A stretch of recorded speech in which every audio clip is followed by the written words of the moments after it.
flattened that whole. Oh! Somebody else target fixated. Good thing this person found an escape path and jumped over his own bike.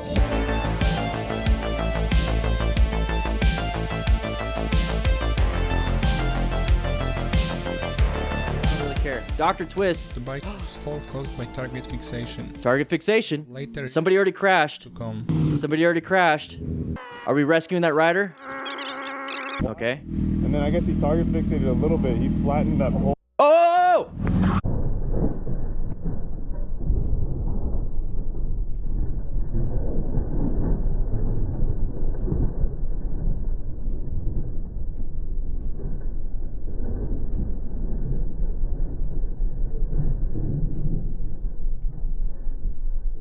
Somebody else target fixated.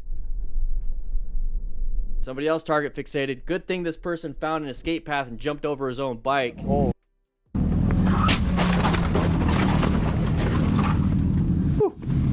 Oh no. Oh no. Did you just see me jump that? Yeah, I did. I broke my finger. Oh. You just said I broke my finger. Did you see me jump that? Nobody's helping him. It's like, see me jump. I jumped that. His adrenaline's moving. Just so. Oh, multiple damages. My GoPro's running. My GoPro should have caught that. Oh. Check the dude. Check the dude. Rescue another rider, everybody. Rescue another rider. He's not doing good. Hey, just take a seat, bro. You okay? No, my finger's broken. All right. Oh, he broke his finger. Anything else hurt? No, it's just not. All right. I think that was censored. I didn't do that. I'm sorry, you don't. No, who's it? Who's it? It's not about being sorry. It's about, do you have insurance at this point? So just go ahead, walk off. The bikes bleed green, by the way. That's You want bike an blood. ambulance? No, I don't want to have it. It's not paying 10 grand. All right, all right. That's his bike. Can't pay for that. Oof. Fuel coming off. I know a lot of European people are like, what? Yeah, we got to pay for this in America. Bikes, he hit the Repsol and this. Poor bike. Poor guy. He broke his finger. I'm glad that's all that's there, the injury-wise. Very high mechanism. Very, very, very high mechanism of injury. Laying it down this way? That is something that could easily have been fatal, or at least life debilitating or altering. So like spinal injuries, broken shoulder. So have fun doing that. Getting rehab and surgery and all that. That sucks. He has his hands in his pants. Guys, why do you think he's checking his groin? Why do you think his genitalia hurt? He went up and over into the handlebars, into the gas tank. So, think about that. It's not just your finger that's broken. It's your 11th finger. He's checking his groin again. He's probably kneeled over in stomach pains, you know what I'm saying? So this is what happened. Up and over. No back protection. He's got leg protection. I don't know why he's not wearing the upper part of his suit. He's got gloves, but remember, gloves can only do so much. He did break his finger. So let's go back over here. This is kind of the start of it. Okay, so we already have somebody crashing down here. So we already have somebody going a little too wide, a little too fast, and we weren't really paying attention. So this person is being rescued. You know, they're just kind of looking at the bike. The person's okay. It's like, how do we get the bike out? Here we can see the effect of the biker's fall caused by target fixation. As it turns out later, real trouble is yet to come. So just take a look at where we're standing. In a corner, in a crash. This is a bad spot to be standing, especially if somebody else is going to fail. I don't know why everyone was parking in that certain area. So when it comes to ensuring your own safety and looking for hazards, this is a bad spot to be in. You either want to be way up front or way back. Now, what I would do is send somebody up about 100 feet, maybe even around the corner, and say, hey, guys, slow down. And everyone should understand, especially if you're wearing a helmet, and be like, hey, slow down. That means somebody crashed around the corner.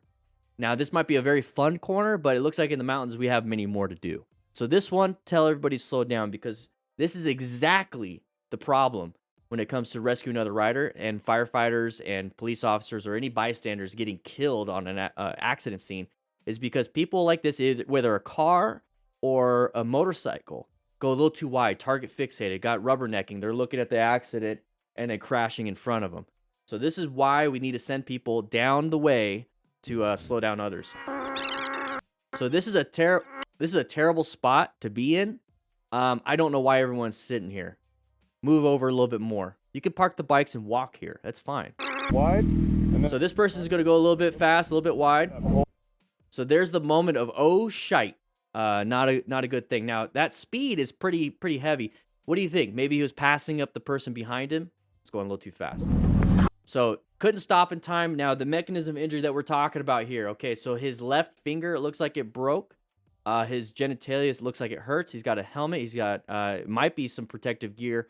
He's got lower pants, so leathers. So he's got knee and possibly hip armor. And then he's got boots. So we really don't have a lot of protection for the upper body. So we always got to watch out for this right here. Let's go and move that. You always got to watch out for any spinal cord injuries. Now, any motorcycle crash at this level is going to be a suspected spinal cord injury and then possibly head injury. The shock symptoms don't really come in until a little bit later, and that is when you have like blood loss. So right here, let's go ahead and go. They did the slow down for me. So that's the moment he starts to look at. He's sitting down, and he started. And once he impacts, that's that sudden deceleration, but his body's still traveling. So you have your hands moving forward, so you get that skier's thumb breakage. But then he's sliding across the seat, and what's in front of the seat is the gas tank, and then the handlebars obviously in the front.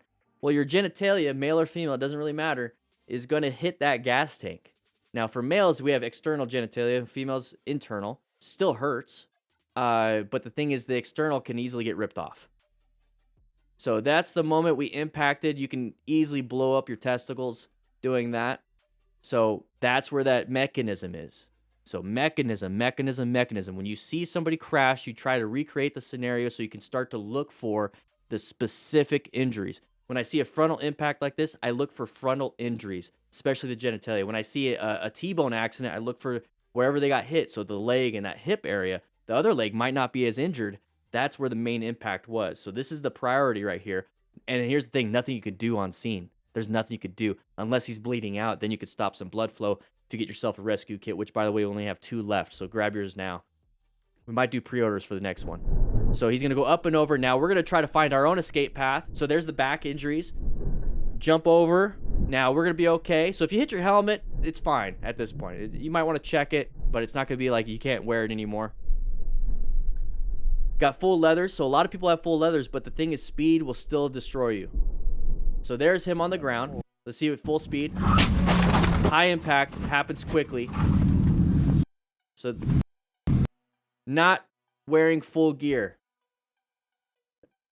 Not wearing full gear. Not good. You know, zip that up. So he's on the ground. He's moving. Good. He just moved a little bit. That's a good sign. That means his blood flow is still flowing. It means he has air going through his lungs. Possibly. Who knows? So there's him now checking the first thing that truly does hurt, and that's going to be his left finger. It's like dangling a little bit. Not a big deal. There's not much you could do. Just go ahead and wrap it up with your rescue kit. See if there's any life-threatening injuries. So he broke his finger. Remember, stop major bleeds. We don't really care about these capillary bleeds. So everyone is concerned about the bikes. I'd be concerned about the dude. You jump that? Yeah, nobody cares about you jumping it. So while everyone else takes care of bikes, hey, that gives me the opportunity to take care of the person, right? Take a seat, bro. You okay? All right. A finger. There you go. He's starting to feel the other pain now in his genitalia. No, who's it? So that's the moment he started to really feel it in his genitalia. So you can have an open book fracture. Google it. Traumatic open book fracture. I'm not going to post it here. You can Google it. That's what can happen. Ambulance? No, I don't want an ambulance. I'm not paying 10 grand. All right. That's his bike. And the bike's bleeding. What about Put a tourniquet on the bike. Like is this? All right, so moral of the story is don't go so fast around corners. Don't hang out on the corner like this. Move over a little bit more. It's kind of a dangerous spot. I wouldn't even stop here. But if somebody does crash, especially when it's something like this, where he's going to be flipping and flopping everywhere, Oh. especially with something like that, they're going to have a terrible pain in the front, and then you got to watch out for spinal injuries. Rescue a rider, guys. Rescue a rider. Guys, if you like this kind of stuff, we do this every Tuesday and Thursday on this channel at 3 p.m. Mountain Standard Time live. So make sure you check that out. But if you want to check out some other things like this video right here or this video right here, please do so. It supports the channel. Click that like button, by the way. Check into class. Anyways, I'll be seeing you around.